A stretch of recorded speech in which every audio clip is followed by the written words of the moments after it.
Hey everybody, welcome back to the channel. We've got a lot to talk about in the world of Palantir. Today has been a very interesting morning. There's a lot of news we have to get to, a lot of price action we have to look at in terms of the stock, and also underlying all of the movement we're seeing to the upside on Palantir today. It is clouded by horrific events that happened over the weekend with Hamas carrying out a terrorist attack on Israel. Now, in the market open, I talked about today for a good 15-20 minutes the history behind this event, the background behind this event, the fact that this has been going on for thousands of years, the fact that Israel was getting close to coming to peace agreements with Saudi Arabia, which probably prompted Iran to get involved and have a lot more attacks, the Wall Street Journal reported today. And so there's a lot of tough, complicated stuff to recognize and reconcile in terms of trying to understand everything that's going on geopolitically. But the TLDR to take away from it in the context of being a Palantir investor is that the world is becoming more deglobalized. Alex Karp, and we're going to watch a video of him talking about this in a little bit, has said basically this over the past 2 years, and people thought he was joking around. And I think a lot of people, when he was saying this, didn't really take him seriously. He seems to have been prophetic, talking about the deglobalization of society, the idea that Western values, liberty, freedom, the pursuit of happiness, these things were under attack at a global scale. We're seeing this with Russia and Ukraine. We're seeing this with China and the eventual invasion of Taiwan. And we're seeing this now with Hamas conducting terrorist attacks in Israel. As a result of what's going on, the stock market has to make a decision. If you're an investor, you understand that geopolitics, the macro political events, everything that goes on in the world is inextricably tied to the stock market. The stock market has to deal with gas prices and inflation and raw goods and commodities and all these things that are affected by different things that happen in the world. They affect the stocks that we want to own, that we want to have positions in. The market has made a decision today, and the decision the market has made is to be on the side of defense contractors. Palantir is up at 4.95%. At one point, it was up 6.8% on the day. You look at some of the other stocks that are green. RTX, Raytheon, another defense contractor, up 4.29%. Lockheed Martin, up 8% on the day, $34, 8.5%. And S&P 500 is actually green as well, 431. This one was red to start the market. Google is up a little bit as well, inching towards $140. And then you have good old Palantir at $17.43. Palantir was at $16.67 on Friday. In the pre-markets, it was at $16.30. And pretty much every stock in the market was red in the pre-market, given some of the potential fears of what this geopolitical tension may mean for oil prices. Gas is up about 4% today, Brent oil, and overall inflation. The market has pretty much decided a lot of stocks are red today, including airlines are down pretty significantly. United Airlines and American Airlines down 4.3% and 4.8% respectively. But the market decided to give a premium to Palantir. And the question I was left with this morning is, why did the market decide to give a premium to Palantir out of all stocks that ended up being green? And you look at some of the other defense contractors like Lockheed Martin and Raytheon, and then you start to recognize how the market is perceiving Palantir. It is my opinion and my belief that today's upward momentum in Palantir, whether it lasts or whether it doesn't last, right? And by the time I post this video in a couple hours, maybe it's back down to 16, maybe it's at 19. I have no clue. But seeing the price action today leads me to believe that when a geopolitical event happens across the world with what's going on with Israel and Palestine, which is heartbreaking to see, the market is deciding to give a premium to the companies they think will play a role in that event. And at the end of the day, the market is unemotional about it, right? We as humans are incredibly emotional, seeing what's going on, seeing the terrorist attacks, seeing the bloody violence, the absolute carnage that's going on. And that makes us feel bad as human beings. But the market is not an emotional being. The market simply makes decisions based on where they think they can get the best return for capital allocation. And so to see defense stocks rise today is because the market believes there's going to be more demand for military artillery, machines, guns, weapons, helicopters, etc., which is why you see Raytheon and Lockheed Martin up. Palantir, which I believe first and foremost is a defense contractor, $300 million out of the $533 million they brought in last quarter was government revenue. Government revenue is not growing as fast as commercial revenue, but commercial revenue is significantly less, $233 million versus $300 million, than what government revenue is, right? So in the context of government revenue, Palantir is a defense contractor first and foremost, and it seems like the market is deciding to give a premium to Palantir because the market believes that either their software is going to be procured as a result of what's happening, or in the future, their software will be more valuable given what's happening right now. Just like in the future, there's going to be companies and countries that want to procure software from or procure hardware from Lockheed Martin and Raytheon. So this is what I tweeted this morning. The market giving the premium with other defense stocks is signaling a shift in attitude toward how they thought about Palantir back in 2022. So remember, in 2022, the market did not think of Palantir as a defense contractor. Palantir received zero premium even after it was revealed that their software was being used on the battlefield in Ukraine. Until we became GAAP profitable, the market truly didn't care. Today, in what seems like the market's response to geopolitical turmoil, Palantir is a company they are choosing to side with in regards to stock action, up 5% on the day, likely because they believe the software may be critical to what is happening or what is going to happen in the future. Even after Alex Karp is shaking hands with Volodymyr Zelensky, that wasn't enough to even kind of move the stock. If you remember in those days when we were stuck at $7, $8, $9, we were in the gutter. Nothing was changing it in 2022, even when those insane headlines came out. Until we became GAAP profitable around May 2023, nothing changed.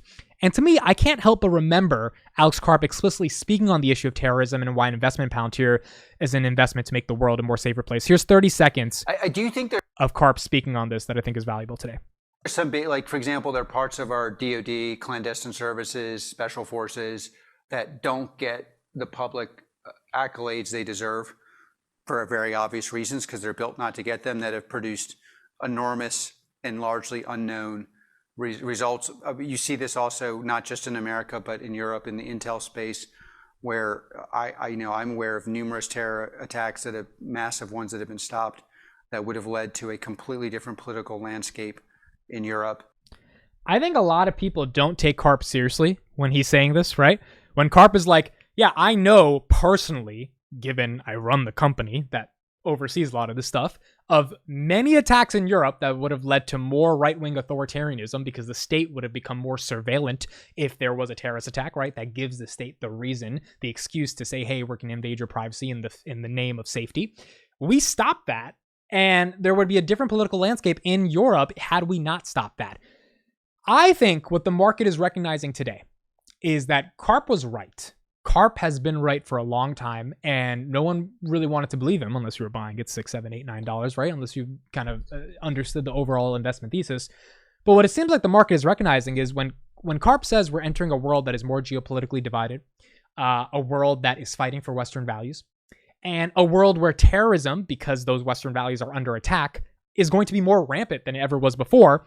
Well, that's a world where you need some level of software, some level of intelligence to be able to stop those things from happening. And what mainstream media has been saying over the past weekend, CNBC, Wall Street Journal, CNN, Fox, all these guys that I quite frankly agree with, is this is the greatest intelligence failure since 9/11 in regards to what's happening to Israel. I mean, you had terrorists paraglide into Israel, passing their borders, and started conducting violence and started taking hostages.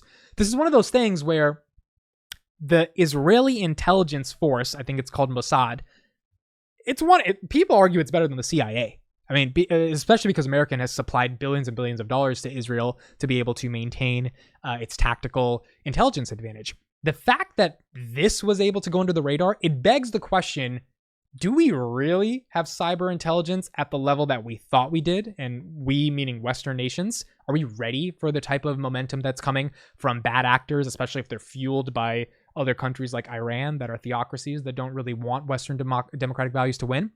Or are we just not buying enough of that software? You know, did Israel have Palantir? I don't know.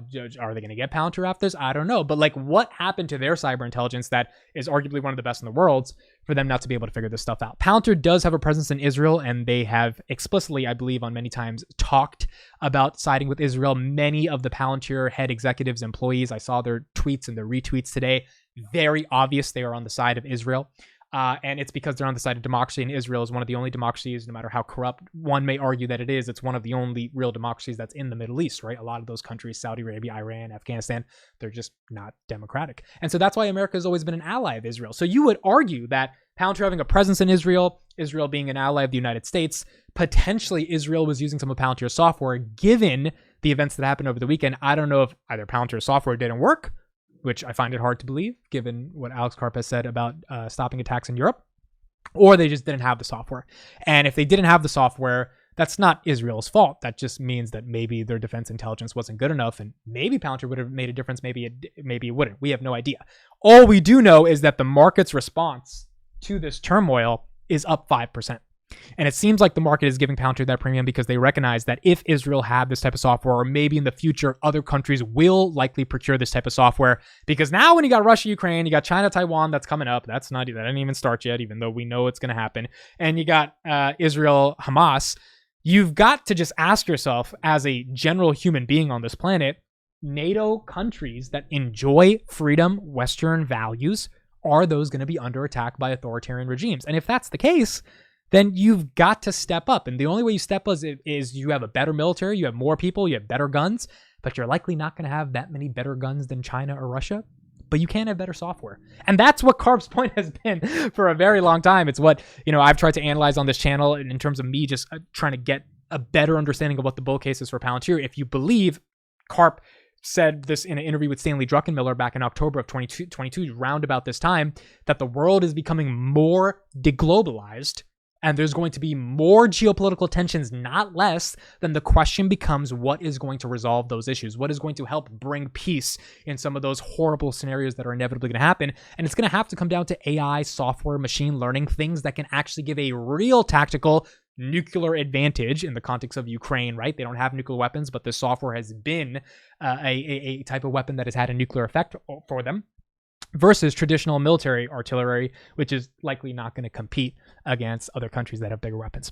And as a result of that, the market's giving Palantir a premium. So at the end of the day, I don't know if this premium is sustainable. I hope it is. I hope the market capitulates to Palantir in the $17 range. We saw it stuck between 14 and 16 for a long time.